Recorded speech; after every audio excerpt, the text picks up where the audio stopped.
Price Lord. இயேசுவின் நாமத்தினால் உங்களை யாவரும் வாழ்த்துகிறேன். நல்லா இருக்கீங்களா? இந்த மே மாதத்தில் உங்களை காண ஏசப்பா கொடுத்த இந்த கிருபைக்காக நான் தேவனுக்கு நன்றி செலுத்துகிறேன். இந்த மே மாதம் ஏசப்பா நமக்கு வாக்கு கொடுத்தாருல, கேளுங்கள் அப்பொழுது உங்களுக்கு கொடுக்கப்படும். ஆமென். நிச்சயமாக இந்த மாதம் முழுவதுமாய் நீங்கள் ஏசப்பாட்ட எதெல்லாம் கேட்குறீர்களோ அதை நீங்கள் பெற்றுக்கொள்ள போகிறீங்க. ஆமென். விசுவாசிக்கிறீங்களா? ஏன்னா வேதம் என்ன சொல்றதுன்னா, மத்தேயு 21ஆம் அதிகாரத்தில் 22ஆம் வசனம், மேத்யூ சாப்டர் 21 verse 22 வேதம் சொல்கிறது, மேலும் நீங்கள் விசுவாசம் உள்ளவர்களாய் ஜெபத்திலே எவைகளெல்லாம் கேட்டுக்கொள்கிறீர்களோ அவைகள் எல்லாம் பெற்றுக்கொள்வீர்கள் என்றார். ஆமென். இந்த காலை வேளையில் ஆண்டவர் உங்களை பார்த்தான்னு சொல்லுகிறார், என் அன்பு மகனே, என் அன்பு மகளே, இந்த மாதம் நான் உனக்கு கொடுத்த வாக்குத்தத்தின்படி நீ எதெல்லாம் கேட்கிறியோ அதை நீ பெற்றுக்கொள்ள போகிற.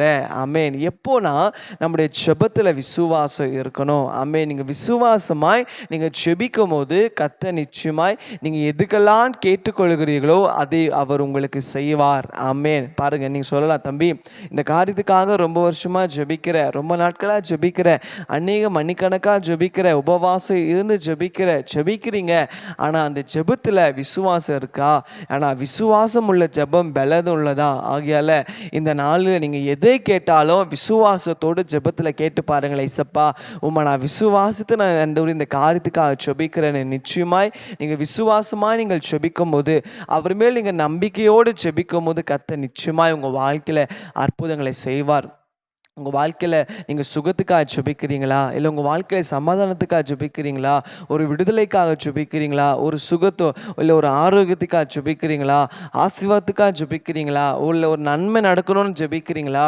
விசுவாசமாக ஜெபிச்சு பாருங்களே, கர்த்தர் நிச்சயமாய் உங்கள் வாழ்க்கையில் பெரிய காரியங்களை செய்வார். ஆமென். ஒப்பு கொடுக்குறீங்களா? இது வரைக்கும் வெறிய ஜெபம் பண்ணது போதாது, உங்கள் ஜெபத்தில் விசுவாசமாக ஜெபம் பண்ணி பாருங்களேன். ஆண்டவர் உங்கள் வாழ்க்கையில் நீங்கள் கேட்பதெல்லாம் நீங்கள் பெற்றுக்கொள்வீர்கள். ஜெபிக்கலாமா? ஆண்டவரே, இதோ இந்த காலை வேளையில் நீர் எங்களோடு பேசுகிற வார்த்தைக்காக நன்றி அப்பா. மேலும் நீங்கள் விசுவாசம் உள்ளவர்களாய் ஜெபத்தில் எவைகளை கேட்டுக்கொள்வீர்களோ அதை நான் உங்களுக்கு செய்வேன் என்று சொன்னீங்களா ஆண்டவரே? இந்த நாளில் கூட அன்று அப்பா விசுவாசமாய் உம்மை நம்பி யாரெல்லாம் ஜெபிக்கிறாங்களோ, அவங்க எந்தெந்த காரியத்துக்காக கேட்டுக்கொண்டார்களோ எல்லா காரியத்தில் அற்புதங்களை செய்ததுக்காக நன்றி அப்பா. நீங்கள் அவங்க வாழ்க்கையில் அற்புதங்கள் செய்து விட்டீங்கன்னு நாங்கள் விசுவாசிக்கிறோம். உங்கள் நாம மாற்றம் மைப்படட்டும். இயேசுவின் நாமத்தில் பிதாவே. ஆமேன். ஆமேன். God bless you.